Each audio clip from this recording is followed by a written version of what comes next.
दुनियाँसँग जोड्ने आवाज हामीले उठाइरहेका छौँ, तर पनि हाम्रो भाषा लोपोन्मुख छ। यसलाई संरक्षण र प्रवर्धन गर्न स्रोत र साधनले हामीलाई साथ दिन्छ कि दिँदैन, अधिकार प्राप्त गरेपछि प्रयोगको अवस्था कस्तो रहन्छ? भाषा त यो असंवैधानिक गैर कानुनी भएर बुझिसक्यो हामीले हैन।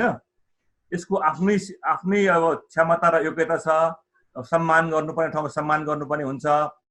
हामीले यो नेपाल सरकारले अब चाहिँ यो संविधानले, ऐनले, कानुनले ग्यारेन्टी गरेको मातृभाषाको शिक्षा चाहिँ लागू गर भन्नु पर्यो। कोभिड-19 को कारणले गर्दाखेरि अहिले हामीले सुनिरहेका छौँ, खास गरिकन नेपाली समुदायहरू जो संसारभरि छन्, धेरैभन्दा धेरै खास गरिकन बेलायतमा, इटलीमा, फ्रान्समा, युरोपको कयौं मुलुकहरूमा चाहिँ हाम्रो मान्छेहरूको संक्रमणको संख्या बढेर गएको, मृत्यु भएको जुन दुःखद खबरहरू हामीले प्राप्त गरिराखेका छौँ।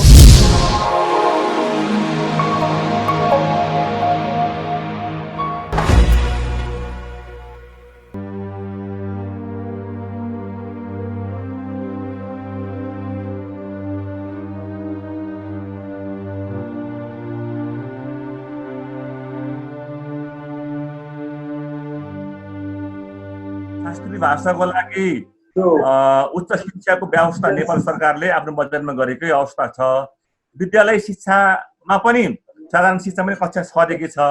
त्यस साथसाथै वेद विश्रासम, गुरुकुल शिक्षा आदि लगायत 3 धारका शिक्षाहरू पनि संस्कृत भाषामा छ। अनि त्यो नेपाल सरकारले काफी खर्च गरेको अवस्था हो, यसलाई गरिरहेको पनि छ। यसमा हाम्रो आपत्ति छैन, विरोध पनि कहिले रहेन।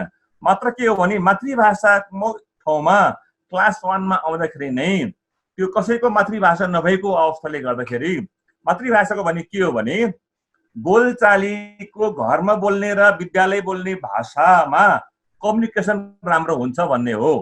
जुन भाषा बालबालिकाले घरमा बोल्छ, जुन भाषा त्यही भाषामा स्कुलमा विद्यालयमा पढायो भने बालबालिकाको एक्सेस टु नलेजमा सहज हुन्छ। एक किसिमको वातावरणमा उसको आफ्नो कुरा भन्नु सक्छ। त्यसो भएकोले मातृभाषाको कुरा उठाएको हो सानो बालदेखि नै। अर्को तपाईलाई त लोकप्रिय कुरा के छ भन्दै आएको छ हामीले भन्दैदेखि भने जसरी बच्चा जन्मिँदाखेरि आमाको दुध खान्छ र त्यही मातृभाषा पनि आफ्नो आमाको गर्भदेखि नै सिकेको भाषा हो। जब त्यो बच्चा चाहिँ बढ्दै जान्छ, हामीलाई संस्कारै छ 6 महिना पुगेपछि त्यो बच्चालाई चाहिँ हैन अब खाना खुवाउने एउटा हैन हाम्रो परम्परा पास्ने गर्ने परम्परा नै छ। अर्थात् उसले त्यो आमाको दुधले पुग्दैन, त्यसपछि उसलाई ठोस खानाको व्यवस्था गर्छ। त्यसपछि उसलाई लिटो खाना हुँदै ठोस खाना हुँदै अन्तमा हामीसित खाना खुवाउँछ। त्यसो भएकोले खानाको तह पनि आमाको दुध, त्यसपछि अरू दुध, लिटो हुँदै खाना गए जस्तै शिक्षा पनि मातृभाषाको माध्यमबाट प्रारम्भ गर्ने। त्यो कक्षा 3 या 5 सम्म कुरा उठाएको छ नेपाल हामीले। त्यसपछि चाहिँ नेपाली माध्यमबाट शिफ्ट गरेर जाने। कक्षा 9 देखि अंग्रेजी भाषा माध्यमबाट गर्दा पनि हुन्छ। तर मातृभाषाको माध्यमको शिक्षा भनेको चाहिँ माथिसम्मै पढ्नुपर्छ भन्ने होइन। बालबालिकाले कमसे कम 3 वर्ष विद्यालयमा पढ्नु पायो भने उसले नेपाली भाषामा उसको एक्सेस हुन्छ, बुझ्न थाल्छ। त्यसपछि नेपालीमा पढाइ पनि हुन्छ भनेको हो। तर विषयको रूपमा चाहिँ यसले के बुझ्नुपर्छ भने विषयको रूपमा चाहिँ कक्षा 1 देखि मास्टरसम्म पढाइ हुन्छ, पढाउन सकिन्छ। तर माध्यमको रूपमा हामीले कुरा गर्दाखेरि थोरैको कक्षा 3 सम्म, बढीको 5 सम्म, त्यति वर्ष भएपछि नेपाली भाषाको माध्यमबाट बच्चा जान सक्छ। नेपाली मैले किन बोलिरहेको छु भनेदेखि नेपाली भाषामा धेरै सामग्री छ, अहिले एभाइलेबल सामग्री छ। बच्चाले जुनसुकै सामग्री पढ्न सक्ने अवस्था छ। त्यो मातृभाषाको सामग्री अहिले उपलब्ध छैन। त्यसपछि कक्षा 9 देखि मैले अंग्रेजी किन भनिरहेको छु भनेदेखि प्राविधिक विषयमा जाँदाखेरि चाहिँ नेपाली भाषाले त्यो पुग्दैन। त्यसो भएकोले 9 देखि नै कक्षा अंग्रेजी माध्यम जान पनि सकिन्छ। यसरी हाम्रो प्रस्ताव रह्यो, पहिलादेखि नै रहेको के छ नि शिक्षाको आएको हामीले के भनेको थियो भने मातृभाषाको माध्यमबाट प्रारम्भ गर्ने, कक्षा 6 देखि नेपाली भाषाको माध्यमबाट सुरु गराउने, 4 देखि पनि सुरु सकिन्छ। अनि 9 कक्षादेखि चाहिँ चोइस अंग्रेजी माध्यम पनि जान सकिन्छ। तर शास्त्रीय भाषा चाहे संस्कृत होस्, पाली होस्, या बोध भाषा होस्, अरू कुनै अरबी भाषा होस्, यी भाषाहरूलाई चाहिँ उनीहरूको आफ्नो गुरुकुल शिक्षामा छँदै छ, आफ्नो त्यो गुम्बा शिक्षामा छँदै छ, मदरसामा छँदै छ। अरू साधारण विद्यालय पनि आवश्यक पर्यो भनेदेखि कक्षा 9 देखि ऐच्छिक विषयको रूपमा लान सकिन्छ भन्ने हो। यसमा भाषालाई हामीले प्लस गर्दै जानुपर्छ भन्ने हो। हजुर धन्यवाद सर। अब यसमा मेरो विचारमा अलिक थोरै चाहिँ पुकार भएको प्रश्नको उत्तर पनि आइसक्यो होला। What is the difference between classical language and the mother tongue language भनेर भन्नु भएको छ। लगभग पुकार भाइले उत्तर पाइसक्नु भयो होला जस्तो लाग्छ मलाई। भएन भने पनि फेरि हामी गरौँला। अब अर्को चाहिँ के छ भने हामीले अहिले भाषाको विषयमा छलफल गरिरहेका छौँ। बिल गुरुङजी कतारबाट क्वेसन लेख्नु भएको छ। शिक्षासँग जोड्ने आवाज हामीले उठाइरहेका छौँ, तर पनि हाम्रो भाषा लोपोन्मुख छ। यसलाई संरक्षण र प्रवर्धन गर्न स्रोत र साधनले हामीलाई साथ दिन्छ कि दिँदैन, अधिकार प्राप्त गरेपछि प्रयोगको अवस्था कस्तो रहला, अहिलेसम्मको अध्ययनले मातृभाषा सम्बन्धमा हाम्रो प्रक्षेपण कस्तो छ होला भनेर भन्नुभएको छ अमृत सर। अगाडि पनि आएको छ होला। तर प्रश्न के हो भनेदेखि हामीले भन्दै आएको कुरा चाहिँ अहिलेको संविधानले अनुसूची 8 मा स्थानीय आधारभूत तह र माध्यमिक तहको शिक्षा स्थानीय सरकारको हुनेछ भनेपछि अब हामी कम्प्लिट हाम्रो ध्यान चाहिँ स्थानीय सरकारमा जानुपर्छ हुन्छ। हामीले त्यहीबाट सुरु गर्ने हो। अब हामीले सङ्घीय सरकारलाई या प्रदेश सरकारलाई भनेर आवश्यक होइन। कुनै पनि विद्यालयमा आफ्नो मातृभाषाको माध्यमबाट या विषयको रूपमा पनि सुरु गर्न सकिन्छ। जहाँ चाहिँ घना बस्ती छ त्यहाँ माध्यमकोबाट, जुन जुन ठाउँमा चाहिँ गुरुङ बस्ती बाक्लो छ त्यहाँ गुरुङ भाषाबाट, र जहाँ जहाँ चाहिँ गुरुङ भाषा अलिक भाषाको बस्ती कमजोर छ, कम छ, त्यहाँ चाहिँ यदि विषयको रूपमा सुरु गर्न सकिन्छ। त्यो स्थानीय सरकारसँग अधिकार रहेको हुनाले हाम्रो पहुँच चाहिँ स्थानीय सरकारसँग गर्दा राम्रो हुन्छ। अर्को चाहिँ अनुसूचीमै चाहिँ भाषा, लिपि र कलाको संरक्षण पनि लोकल गभर्मेन्टले गर्ने भनेको हुनाले अब हाम्रो ध्यान चाहिँ आफ्नो लोकल स्थानीय सरकारलाई मातृभाषाको संरक्षणको लागि, सम्वर्धनको लागि र विकासको लागि काम गर्नुपर्ने हुन्छ। र मैले बुझेको के मैले भन्दै आएको के छ भने मातृभाषाको संरक्षण भनेको चाहिँ ठुलो कुरा हो र के होइन, बोले पुग्छ। संरक्षण गर्ने सबभन्दा राम्रो उपाय बोल्नु हो, गाउनु हो, फलाक्नु हो। तर मातृभाषाको सम्वर्धन गर्ने हो भने चाहिँ शब्दकोश, व्याकरण, पाठ्यपुस्तक चाहियो। र विकास गर्ने हो भने चाहिँ विभिन्न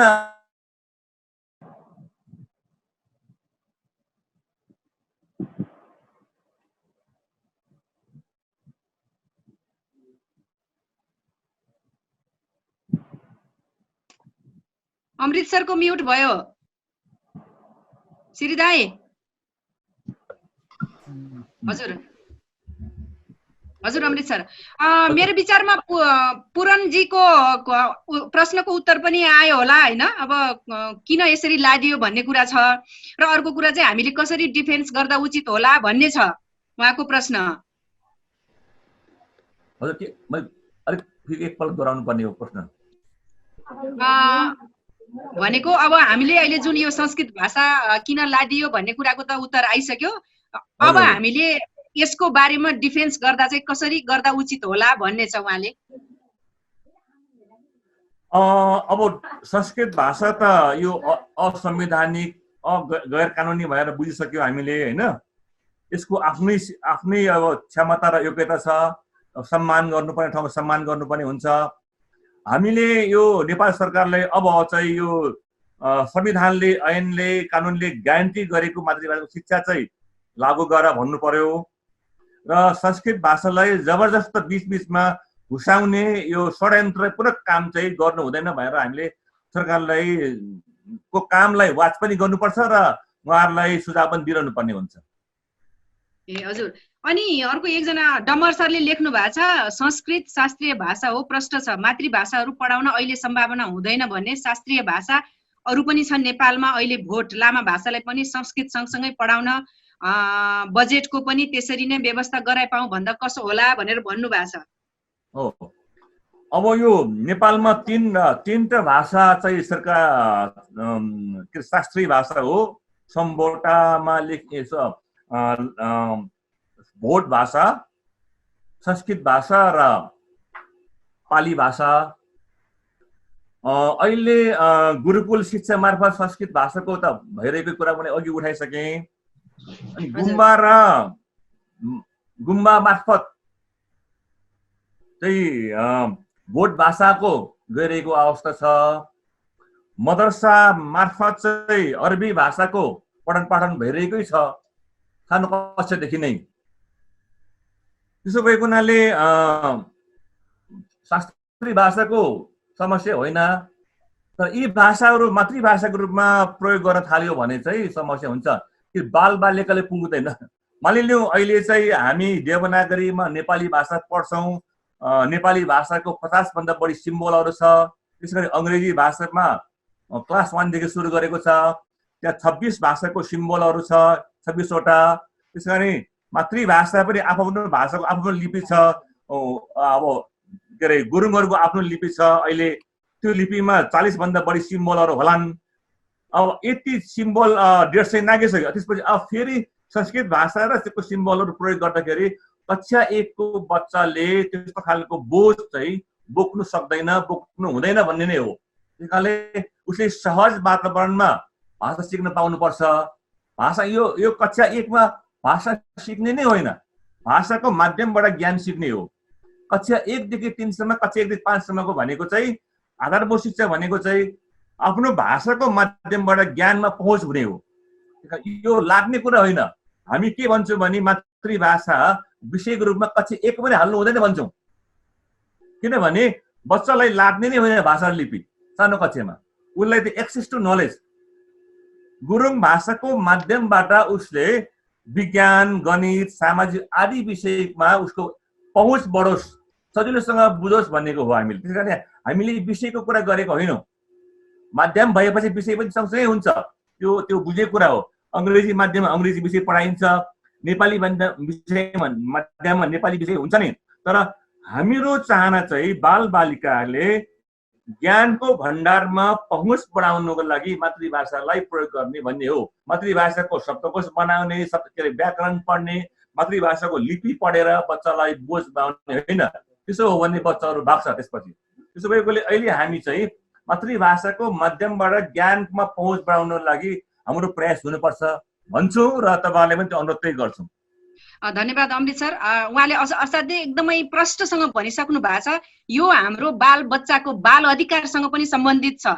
सानोमा भर्खर चाहिँ आफ्नो आमाले बोलेको अथवा घरमा बोलेको भाषासँग लड्दै गरेर सिक्दै गर्दाखेरि स्कुलमा जाँदा अर्को पनि गाह्रो भाषा थप्दाखेरि गाह्रो हुन्छ।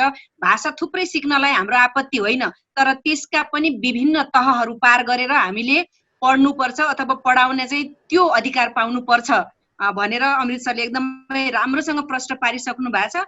र अर्को कुरा अघि पनि आएको छ, यो शास्त्रीय भाषा चाहिँ संस्कृतलाई भन्नु चाहिँ के आधारहरू छन् भनेर सोध्नु भएको छ निर्मलाजीले हामीलाई। संस्कृत भाषा के भन्ने भन्यो? राष्ट्रिय भाषा होइन, संस्कृत भाषालाई शास्त्रीय भन्नुका आधारहरू चाहिँ के हुन्?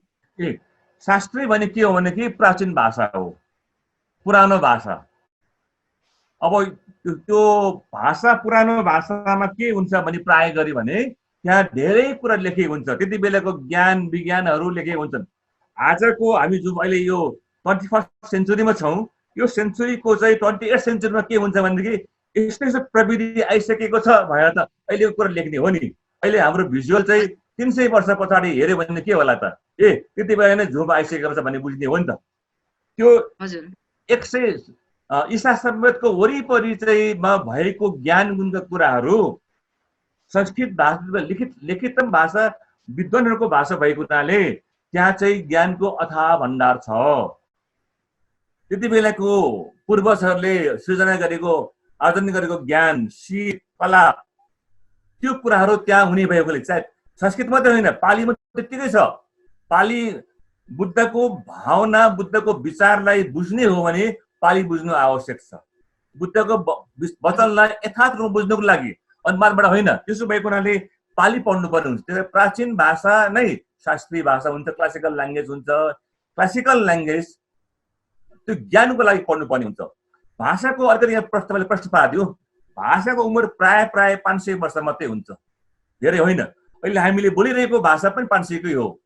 अर्थात् अझ हामी 400-300 वर्ष अगाडिको सेक्सपियरको अङ्ग्रेजी बुझ्न सकिरहेको छैनौँ।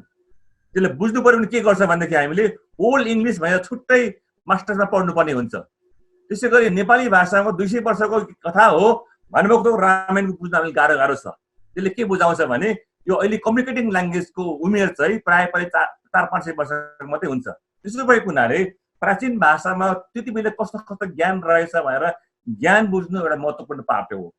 मातृभाषा किन बुझ्नुपर्छ भनेर बच्चाको सहजता हुँदै हो, त्यहाँ पनि त्यो समुदायको वातावरणदेखि लिएर प्राकृतिक ज्ञान धेरै हुन्छ। जुन ज्ञान एउटा भाषामा छ त्यो ज्ञान अरू भाषामा हुँदैन। उदाहरणको लागि म तपाईँलाई भनिदिउँ, तामाङ भाषामा जुगाको लागि 3 शब्द छ, इङ्ग्लिसमा लिस भन्छ। उदाहरणको लागि तामाङ भाषाको त्यो सानो तलतिर अलि पानीमा हुने जुगा नाकमा त्यसलाई चाहिँ हामी लिप भन्छौँ। त्यसै मास्टर खुट्टामा आउने काजुगलाई तिब्बत भन्छ, अनि माथि लेकमा हुनेले ताङमत भन्छ। तिब्बत ताङमत उसको भूगोल पनि क्लियर छ। लो ल्यान्डमा मृत हुन्छ त्यो नाकमा पस्छ, अलिकति माथि लेकमा गएपछि त्यहाँ जुगा खुट्टामा आउँछ, अलिक माथि गएपछि त्यो खरी जुगा हुन्छ, माथिबाट आउँछ।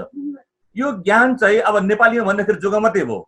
जुगाले टोक्यो भन्दाखेरि तामाङले बुझ्दैन कि टोक्यो भनेर। त्यसै गरी अङ्ग्रेजीमा लिस मात्रै छ। यसरी प्रत्येक भाषामा विशेष गरी मातृभाषाहरूमा प्राकृतिकसँग काट्ने भन्नाले प्रकृतिको नलेज भएकोले त्यो अहिलेको हामी वर्ल्डको संसार नलेजको संसारमा हाम्रो मातृभाषाको अध्ययन सन्दर्भबाट त्यहाँ भएको ज्ञानहरूलाई एड गर्नको लागि पनि आवश्यक छ। त्यसैले मातृभाषाको महत्त्व यसरी छ, संस्कृत भाषाको महत्त्व यसरी हो। किन पढ्नुपर्छ हामीले भनेदेखि विदेशी वर्षमा उच्च शिक्षा पाउनुको लागि र अहिले त रोजगारको लागि पनि त्यो भाषा महत्त्वपूर्ण हो। हामीले अहिले कोरियन भाषा पनि पर्छ भनेदेखि कक्षा 8-9मा पुगेपछि त्यो चाहिँ रोजगारीको स्रोत भयो। भाषाको आफ्नो तह र क्षमता हुन्छ।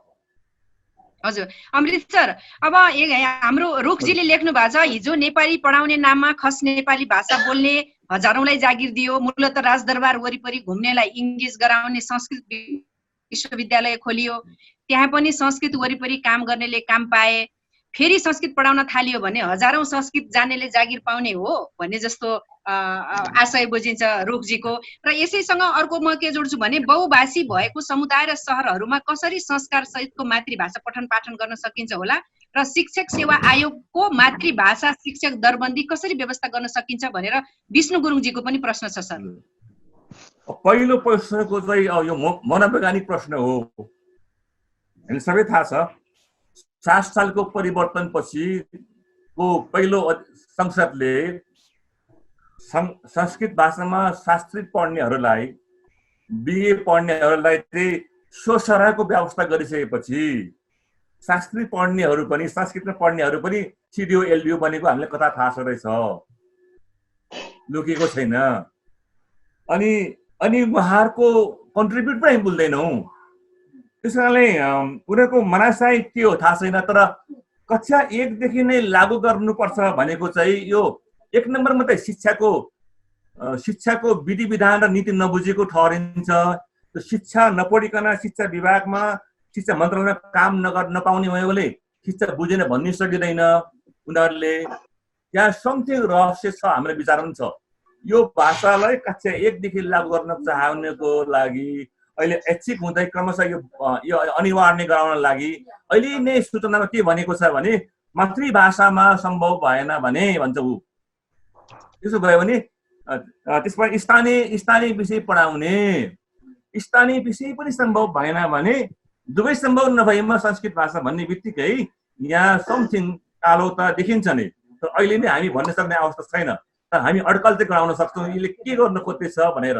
र यो पनि बुझ्छौँ कसको नियत हो, साँच्चै हाम्रो शिक्षा मन्त्रीको नियत हो या अरू कुनै पनि हो, यो पनि हामी भन्न सक्छौँ। यसको केही ठुलोहरू हामीले पाएको छौँ कसरी यो कुरा बाहिर आयो भनेर। अब रह्यो बहुभाषिक शिक्षाको कुरा उठाउँदाखेरि नेपाल सरकारसँग बहुभाषिक शिक्षाको प्रशस्त मात्रामा ज्ञान छ। भैँसीलाई त बाउ छोरालाई पानी दियो, म भन्छु त 63 सालमा नेपाल सरकारले मल्टिलिङ्गुअल एजुकेसन प्रारम्भ गरेको हो। त्यो हुँदाखेरि चाहिँ म आफै चाहिँ त्यहाँ नेसनल टेक्निकल एडभाइजर भएर म नेपाल सरकारमा मातृभाषामा शिक्षा सम्भव छ भएर नेपालको 7वटा जिल्लामा 8वटा मातृभाषामा पठन पाठन गरेको हो। र त्यसको आधारमा बहुभाषिक शिक्षा नीति बनाएर नेपाल सरकारलाई दिएको हो र नेपाल सरकारले यसलाई चाहिँ टाँचा लगाएको पनि हो। त्यसैले हामीसँग नेपाल सरकारसँग के छ भनेदेखि देश विदेश गएर मल्टिलिङ्गुअल एजुकेसन कसरी पढाउन सकिन्छ त्यो अनुभव छ। टिचर ट्रेनिङको प्याकेजहरू छ, म तपाईँलाई देखाउन सक्छु होइन कुनै दिन। त्यो साथसाथै नेपाल सरकारसँग मातृभाषामा शिक्षा थाहा छ, त्यसो भएकोले मलाई पनि थाहा छ, त्यसो भएको हुनाले एउटै कक्षामा 4-5वटा भाषाको बालबालिकालाई पढाउन सक्ने अभ्यास पनि नेपालले गरेको हुनाले त्यो आपत्ति कुरा होइन। मजासँग 3 र 4वटा भाषामा क्लास चलाउन सकिन्छ। त्यो नेपाल हजुर, धन्यवाद अमृत सर। मेरो विचारमा दुवैजनाले प्रश्नको उत्तर उहाँले चाहेको उत्तर पाउनुभयो होला। अब हामीसँग समय थोरै छ, म 2-3वटा प्रश्न लिन्छु। हरि सरले लेख्नु भएको छ, सर्वप्रथम आयोजकलाई धन्यवाद र स्रोत व्यक्ति अमृत सरलाई पनि र मलाई पनि धन्यवाद दिनुभएको छ। संविधानमा प्रत्याभूत गरिएको मातृभाषा शिक्षाले हालसम्म व्यापकता नहुनुको कारण के हुन सक्छ? सरकार पक्षले प्राथमिकता नदिनु वा सम्बन्धित पक्षको अग्रसरतामा कमी हो कि अरू केही कारण हो भन्ने पनि छ। र मिलन तमुको प्रश्न छ, किन यो सरकारले श्रृङ्खलाबद्ध रूपमा हामी उत्पीडित जातिमाथि जबरजस्ती लादिरहेको छ? त्यसको लागि अब कसरी प्रस्तुत हुन सकिन्छ भन्ने छ प्रश्न सर। पहिलो प्रश्नमा चाहिँ दुवै पक्ष दोषी हो। हामी मातृभाषी समुदाय पनि दोषी छौँ र सरकार पनि दोषी छ, किनकि हाम्रा अग्रज नेतृत्व गर्ने नेताहरूले संविधान सभा मार्फत र संविधान मार्फत ऐन कानुन मार्फत मातृभाषामा शिक्षा ग्यारेन्टी गरिसकेपछि, नेपाल सरकारले अन्तर्राष्ट्रिय सन्धि सम्झौतामा हस्ताक्षर गरिसकेपछि एक प्रकारको नेपाल सरकारले काम गरेकै हो। यसमा हामीले पनि संविधान 46 सालदेखि नै सडक आन्दोलन गरेर मातृभाषाको पक्षमा लडेर विभिन्न आयोगहरूलाई आफ्नो सुझाव बुझाएर संविधान सभामा पुगेर माओवाद द्वन्द्वकालले पनि संस्कृति पत्रहरू जलाएर हामीले मातृभाषाको पक्षमा वकालत गरेकै हो। जब संविधानको हरफहरू आइसकेपछि चाहिँ हामी गडबडमा के पुग्यौँ भनेदेखि, 1 नम्बरमा जसरी अहिले कोरोनाको भाइरस चलेको बेलामा धेरै चलखेल भयो नि त, अध्यादेशदेखि लिएर जारी गरेर फिर्ता लिने समय कुरा भयो। हाम्रो यो मेडिकल सामान किन्नेमा पनि तलमाथि भयो र के गर्ने कुराहरू उठ्यो। अहिले पनि यो अहिले पनि कोरोना भाइरसको बेलामा यस्तो कुराहरू उठाएर हामी अलवेज आन्दोलनमा रह्यौँ, आन्दोलन पक्षमा रह्यौँ। हामीले केही न केही नयाँ नयाँ इस्यु भइरहेको हुन्छ। अहिले पनि फेरि तपाईँले हेर्नुहोस्, 2-4 दिन अगाडि यो बोर्डरको कुराहरू महाकालीमा भएको कुरा, त्यसैले हामी चाहिँ जहिले पनि शान्तसँग सोच्नै पाएका छैनौँ, अलवेज आन्दोलितरत छौँ। एक। दोस्रो चाहिँ हामीले हाम्रो बच्चाहरू पढोस् भन्नको लागि हामी युरोप अमेरिका मात्रै होइन, अरबमा गएर पनि बालबालिकालाई पढ्दाखेरि अङ्ग्रेजी पढ्दा पनि धेरै कुरा हुँदो रहेछ भनेर उहाँहरूले आफ्नो परिवारलाई सदरमुकाम या काठमाडौँमा ल्याएर पढाउने व्यवस्था गरेको नै हो। कि साँच्चै हाम्रो बोर्डिङ स्कुल इमान्दार रहे, साँच्चै ती बालबालिका र आमा इमान्दार भए, आमा पनि भन्छु म फेरि, साँच्चै ती बालबालिकाले राम्रोसँग पढ्नु पायो कि साँच्चै गुरुङ भाषामा बाल साहित्य रचना गरिएको छ कि साँच्चै बालबालिकाको गीतहरू गाएका छन्? किनकि जब त्यो भाषाको बाल साहित्य हुँदैन भनेदेखि त्यस बारेमा बालबालिकाको बारेमा बाबुआमा कन्सर्न छैन भन्ने बुझिन्छ। बुझ्ने उपाय हो। मेरो विचारमा म अपडेट हुन्छु गुरुङ भाषा विभिन्न भाषासँग, बाल साहित्य छैन, जेन तेन हामी एउटा गीत गाइहाल्छौँ। त्यसले चाहिँ साहित्य हुँदैन। बालबालिकाप्रति हामी सेन्टर भएर उसको इस्युजमा गएर अहिले हामीले थुप्रै मात्रामा मातृभाषामा चाहिँ कार्टुनहरूको विकास गर्नुपर्ने थियो। अहिले कोरोनाकै बारेमा हामीले थुप्रै बाल कार्टुनहरूको बनाएर त्यो मातृभाषामा ल्याउनु पर्ने थियो। त्यसले के देखाउँछ भने हामी चाहिँ बालबालिकाको विषयमा क्यान्सर हुन सकेका छैनौँ। यसको लागि विभिन्न जिम्मेवारी छ। यसको लागि पेट पनि हो। हामी घरमा बस्न सक्ने अवस्था छैन, आमा या बाउ खेतीमा गर्नुपर्ने छ, उत्पादन गर्नुपर्ने छ। त्यसो बेलामा नेपाल सरकारको दायित्व के हो भने सोझै संविधान ऐन कानुनमा जो व्यवस्था गरेको छ अटोमेटिकल्ली मातृभाषाको विद्यालय सुरु गरेर पठन सुरु गरेर शिक्षाको नियुक्ति गर्ने बित्तिकै समस्या समाधान हुने हो। तर अहिले चाहिँ जहिले पनि आलतालको व्यवस्था छ। त्यस कारणले बढी जिम्मेवार त सरकारै हुन्छ जहिले पनि यस्तो विषयमा। दोस्रो जिम्मेवारी हामी पनि हाम्रो बाल अधिकारको कुरालाई चाहिँ सरकारसँग राम्रोसँग राखेनौँ कि हामीले प्राय गरी पार्लियामेन्ट्री पोलिटिक्समा ठुल्ठुलो कुरामै हामी व्यस्त भयौँ कि भन्ने मेरो एउटा ऊ पनि हो। हजुर सर, अब म लगभग अब अन्त्यतिर आइसकेको छु। हाम्रो होम सरले सिङ्गापुरबाट हामीलाई लेख्नु भएको छ। उहाँको थर्ड चाहिँ we need to accept the ground reality our society is moving rapidly from joint family to nuclear family system and people are migrating from rural to urban areas. भनेको अब हामी यसरी सहरीकरण हुँदैछौँ। Mother language can only be promoted from grandparents to grandkids. I think the challenge is how to bridge the gap, होइन, हाम्रो यो चाहिँ ग्यापलाई कसरी के गर्ने भन्ने कुरामा। र एउटा राम्रो कुरा सरले के भन्नु भएको छ भने नि we can learn from Singapore रे। त्यसमा के सिङ्गापुरमा के रहेछ भने इङ्ग्लिस फर्स्ट ल्याङ्ग्वेज र 65% पपुलेसन जो चाहिँ चाइनिज छ उनीहरू त्यो सिङ्गापुरमा भए पनि उनीहरूले इङ्ग्लिस भए पनि उनीहरू चाइनिज बोल्छन् रे। They still speak Chinese at home. In Nepal we need to learn from Newar community who love their language so much and speak Newari even when they meet each other at the airport in New York.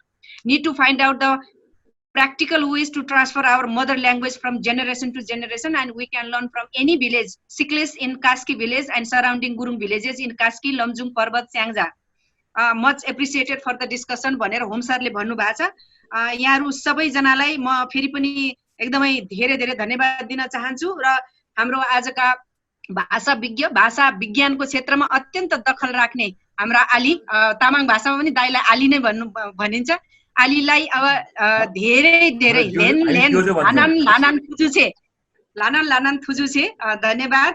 र छौजदी गुरुङ राष्ट्रिय परिषदको जुन आग्रहमा यहाँहरू सबैजनाले यति राम्रोसँग एकदमै तपाईहरुको सक्रिय र उत्साहप्रद सहभागितालाई हामी हृदयदेखि नै आभार व्यक्त गर्छौं, स्वागत गर्छौं। र आउँदा दिनहरुमा अझ राम्रा सुझाव र क्रिएटिभ सुझावहरु, कन्स्ट्रक्टिभ सुझाव आएर अगाडि बढ्नलाई हामीलाई चाहिँ सहयोग मिलोस्। र आजको समग्रमा यहाँहरु सबैजनाले यो भाषा सम्बन्धी केही न केही ज्ञान पाउनु भयो होला भन्ने हामीले विश्वास लिएका छौं। अमृत सरलाई फेरि पनि धन्यवाद। र म आफ्ना भनाइ सहित आजको यो जुम संवादलाई कन्क्लुड गरिदिनु हुन तमयुलो छौजदी गुरुङ राष्ट्रिय परिषदका केन्द्रीय अध्यक्ष रेशम गुरुङज्यूलाई म स्क्रिन ह्यान्डओभर गर्दै तपाईहरुबाट म अहिले चाहिँ अब म्युट हुन्छु। नमस्कार, शुभ दिन, छ्यानलेटी दो। धन्यवाद अनिताजी र अमृत दाइलाई धेरै धन्यवाद दिन चाहन्छु। देश विदेशबाट यो जुम संवाद श्रृंखलामा जोडिनु भएको सबै साथीहरुलाई पनि म विशेष धन्यवाद दिन चाहन्छु। आज पहिलोचोटि भएको हुनाले टेक्निकली धेरै समस्याहरु रहे, सायद हामी बिस्तारै अपग्रेड भएर जाउँला र अर्को सेसनहरु पनि हामी गर्नेछौं, त्यसको निम्ति पनि हामी सरसल्लाह गर्नेछौं। र अब यो आउँदो सेसन चाहिँ यो विषयमा गर्न पाएदेखि राम्रो हुन्थ्यो भनेर साथीहरुको कसैको सल्लाह र सुझावहरु छन् भने म त्यसको लागि पनि स्वागत गर्न चाहन्छु। मेरो भित्रदेखिको चाहना चाहिँ के छ भने अब त्यसको लागि पनि हामी सरसल्लाह गर्दै जाउँला। भाषालाई चाहिँ अझै एउटा सेसन चाहिँ अर्को कुरा राख्नु पर्ने छ जस्तो लाग्छ। हाम्रो गुरुङ भाषा र अरु मातृभाषिक समुदायको लागि पनि उदाहरणको रूपमा छिमेकी मुलुक सिक्किमको चाहिँ भारतको चाहिँ राज्य सिक्किमको चाहिँ उदाहरण एकदमै हामी सबैको लागि फलदायी हुन सक्छ। त्यो कसरी शेयर गर्ने भन्ने सोचमा मेरो मनमा चाहिँ रहेको कुरालाई म यहाँहरुसँग निवेदन गर्न चाहन्छु। त्यसको लागि हामी फेरि सरसल्लाह गरौँला। त्यसपछि बिस्तारै संस्कृतिको कुरा, इतिहासको कुरा, अधिकारको कुरा, यो कुराहरु गर्दै जाउँला। जहाँसम्म यो संस्कृत भाषामा शिक्षाको कुरा छ, अब यसको कन्क्लुजन चाहिँ अहिले हामीले के बुझ्न सक्छौं भने आधारभूत शिक्षामा चाहिँ संस्कृत भाषामा चाहिँ पठन पाठन गर्नु कुनै पनि दृष्टिकोणले राम्रो छैन। सरकारले जुन हिसाबले ल्याइराखेको छ यसको नियत खराब छ भन्ने कुरा हामीले प्रष्टसँग बुझ्यौं। त्यसैले यदि ऐच्छिक रूपमा राख्ने हो भने पनि यसलाई माध्यमिक तहमा या उच्च शिक्षामा राख्न आवश्यक छ। यसको सन्दर्भमा हाम्रो भाषाविद अमृत योन्जन दाइले धेरै प्रष्टसँग कुराहरु राखिसक्नु भएको छ। अहिले जस्तो संघीय लोकतान्त्रिक गणतन्त्र आएको बखतमा पनि यस किसिमको कदमहरु बाहिर आउनु हामी सबैको लागि दुःखद पक्ष हो। कयौं साथीहरुको प्रश्नहरु रेस्पोन्स गर्न सकिएको छैन हाम्रो स्रोत व्यक्तिबाट, हामी आयोजकहरुकै तर्फबाट, किनभने यो चाहिँ समय अभावको कारणले गर्दाखेरि, समयको जुन चाहिँ हामीसँग लिमिटेसन्सहरु छ त्यसको कारणले गर्दाखेरि यस्तो हुन गएको कुरालाई म निवेदन गर्न चाहन्छु। खास गरिकन बेलायतबाट, इजरायलबाट, कतारबाट, बेल्जियमबाट, जापानबाट, त्यसपछि चाहिँ मिडल इस्टको युएईबाट, अरू देशबाट चाहिँ साथीहरू आउनु भएको छ। त्यस्तै गरी सिक्किमबाट हाम्रो चाहिँ मेघराजजीले पनि चाहिँ यसलाई सुनिराख्नु भएकै छ र उहाँहरू सबैसँग चाहिँ हामी सरसल्लाह पनि गरौँला र यसलाई कसरी लिएर जाने भन्ने कुरा पनि हामी सबैको लागि चुनौतीको विषय रहेकै छ। र यो जुन कोभिड-19 को कारणले गर्दाखेरि अहिले हामीले सुनिरहेका छौँ, खास गरिकन नेपाली समुदायहरू जो संसारभरि छन्, धेरैभन्दा धेरै खास गरिकन बेलायतमा, इटलीमा, फ्रान्समा, युरोपको कयौँ मुलुकहरूमा चाहिँ हाम्रो मान्छेहरूको सङ्क्रमणको सङ्ख्या बढेर गएको, मृत्यु भएको जुन दुःखद खबरहरू हामीले प्राप्त गरिराखेका छौँ, उहाँहरूप्रति म हार्दिक संवेदना पनि पुनः प्रकट गर्न चाहन्छु। र यो जुन यो श्रृङ्खलालाई अगाडि बढाउनको निम्ति अनिताजीले जसरी हामीलाई सहजीकरण गरिदिइराख्नु भएको छ, म उहाँलाई विशेष धन्यवाद दिन चाहन्छु र अरू साथीहरूले पनि यसमा चाहिँ हामीलाई सरसल्लाह पाऊँ, किनभने यो धेरै साथीहरू चाहिँ यसमा चाहिँ फेमिलियर हुनुहुन्न। हामी सबै चाहिँ अनभिज्ञ जस्तै छौँ यो विषयमा, त्यसैले हामीले त्यो हिसाबले हेर्नको लागि म अनुरोध गर्न चाहन्छु। कयौँ कमी कमजोरीहरू भएका छन्, भएको कमी कमजोरीलाई हटाउँदै अझै राम्रो कसरी गरेर लिएर जान सकिन्छ भन्ने हिसाबले हामीले सोचौँ। हाम्रो मनमा मैले अहिले पनि निवेदन गरेको थिएँ, हजुर धन्यवाद हजुर, अहिले पनि मैले निवेदन गरेको थिएँ, हामी सबैको मनमा एउटा कुरा के हुनु हुँदैन भने जनजातिहरूको चाहिँ सबभन्दा ठुलो समस्या भनेको के हो भने हामीले आस्था र विश्वास राख्ने पार्टी सरकारमा भयो भने जे भए पनि हामीले त्यसलाई समर्थन गर्नुपर्छ भन्ने सोचाइ राख्ने, हामीले आस्था र विश्वास राख्ने पार्टी सरकारमा रहेन भने जे कुरा ल्याए पनि विरोध गर्नुपर्छ भन्ने आस्था र उयो राख्न सबभन्दा ठुलो समस्या त्यो हो। त्यसैले अहिले तपाईँले हेर्नुभयो भने केही जनजाति सबै अधिकार कर्मीहरूलाई पनि यस किसिमको महसुस भएको हामीले देख्छौँ। अहिले प्रतिष्ठानको सन्दर्भमा पनि चाहिँ तपाईँहरूले देख्नुभयो भने त्यहाँ सर्वसहमतिमा चाहिँ उपाध्यक्ष र कार्यकारिणी सदस्य चयनको निम्ति विभिन्न दलमा आस्था र विश्वास राख्ने जनजाति नेतृत्वहरूले चाहिँ सर्वसहमतिमा नेतृत्व चयन गरेको छ। महासङ्घको समस्या होस् या अरूको समस्या होस्, खास गरिकन संसारभरिको उदाहरण चाहिँ के भने विचारले हामी सङ्गठित हुनुपर्ने, तर हामी चाहिँ के भएको छौँ भने विचारले विभाजित भएको छौँ। विभाजित भएको कारणले गर्दाखेरि दिनानुदिन यस किसिमको चाहिँ आक्रमणहरू हामीप्रति आइरहेको कुरा हामी सबैले बुझौँ। म यही कुरा यहाँसँग राख्दै यसलाई हामीले भन्न जति सजिलो छ व्यवहारमा लागू गर्न धेरै गाह्रो छ। सबैले यही हिसाबले सुनिदिनको निम्ति विशेष निवेदन गर्दै बिदा हुन चाहन्छु। सबैलाई फेरि पनि धन्यवाद। छ्याजल।